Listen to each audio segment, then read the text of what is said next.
Nandito na tayo uli. Nakabili na tayo ng mga pyesa. Ayun. 4 liters na papalit tayo ng langis. Timing belt, papalit po tayo. Original Toyota ang ipapalit po natin. Ayan po, Toyota mga bossing, ang timing belt po natin. Tapos yung cylinder head gasket natin, ayan, carbon, papalit natin. Tapos mga oil filter, papalitan natin. Mga oil seal, ayan, mga bago, papalitan po na po natin yung mga lahat. Ayan mga presyo, medyo malaki-laki na po mauubos nito mga bossing. Pero kayang-kaya nyo pa rin to mga boss pag natapos. At least ito itatakbo nyo na lang.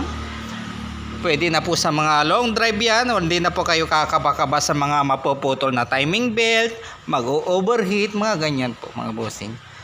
Ayan, malalaman po natin kung matatapos po ngayong araw. Yun lang po, maraming salamat po.